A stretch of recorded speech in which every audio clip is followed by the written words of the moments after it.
Ça, c'est pour nettoyer la peau et en même temps, on relaxe. Voilà, ça fait du bien, hein? Bon, il va falloir se réveiller un peu maintenant. C'est doux. Ah. Plusieurs fois par semaine, Cathy Lacassagne propose des ateliers d'esthétique à la maison de retraite d'Agetmo. Aide-soignante pendant 13 ans dans cet établissement, des problèmes de dos l'ont empêchée de poursuivre son activité. Après 3 années d'arrêt de travail, elle a été reclassée pour devenir animatrice. Un poste nouveau créé pour répondre aux besoins et au bien-être des résidents. Vous vous levez, j'ai fini avec vous. Hein? J'ai fini avec vous. Oh, c'est dommage. Et on recommence. Oh, on recommence.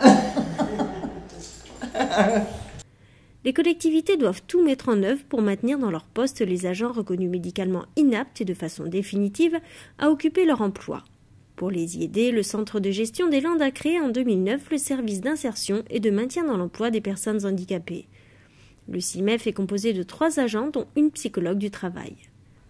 Corinne Ranza est l'une des 29 personnes à avoir bénéficié en 2009 des services du CIMEF pour l'aménagement de son poste. Employée depuis 1999 à la mairie de Cap-Breton, elle est devenue, il y a 2 ans, un agent du centre communal d'action sociale où elle se charge de l'accueil. Son poste de travail a été totalement aménagé pour compenser son handicap. Oui, je suis contente de venir travailler. Qu'avant, c'était difficile pour moi. Je suis plus heureuse, j'arrive au travail, je suis heureuse, et je suis bien dans mon boulot. Tout a été prévu. J'ai eu un fauteuil qui est adapté à mon handicap, ergonomique. Après, j'ai eu un bureau qui est adapté aussi à mon handicap. Ensuite, j'ai un casque. Je n'ai plus à coincer le combiné téléphonique à l'épaule pour prendre des notes. Si une collectivité est intéressée, qu'elle sache que quand il y a des investissements qui sont faits pour un agent reconnu travailleur handicapé, il faut qu'il sache que ces investissements vont servir aussi pour un agent non handicapé de la même façon, puisque quelquefois nous remplaçons cet agent pendant ses congés et les agents qui y prennent ne se rendent même pas compte des aménagements qui ont été faits. Donc c'est très important de savoir. Quand ça sert à un handicapé, ça sert à tout le monde. Voilà. Les collectivités territoriales de 20 agents et plus sont assujetties à l'obligation d'emploi de 6% d'agents handicapés. Actuellement, le taux en France est de 4,4%. Pour aider toutes les collectivités, quelle que soit leur taille, le Fonds pour l'insertion des personnes handicapées dans la fonction publique a été créé. Il permet de financer les formations et l'aménagement du poste de travail. Il a signé des conventions avec 50 centres de gestion. La personne handicapée n'est pas un handicap pour la collectivité, mais que ça peut être en même temps aussi une chance, un moyen de permettre un nouveau fonctionnement dans la collectivité, un nouveau fonctionnement dans un service.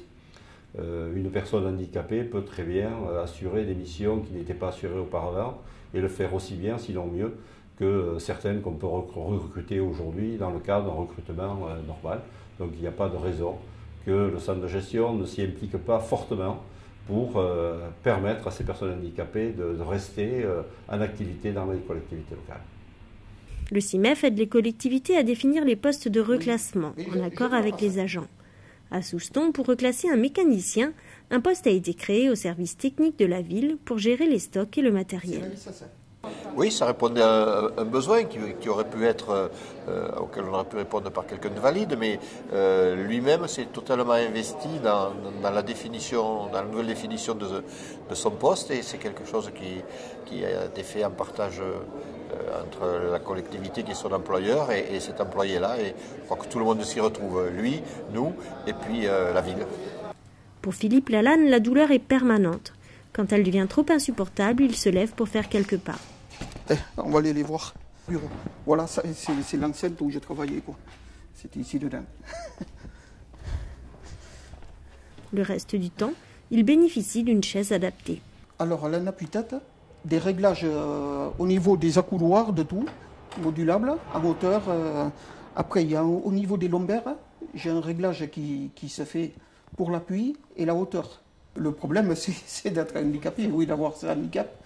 Mais après, bon, pouvoir faire quelque chose encore, ça, on est utile. Voilà. Je crois que si on a mis un peu plus de bonheur dans les yeux de cette personne qui était vraiment mal en point physiquement et psychologiquement, ça fait partie du rôle des élus.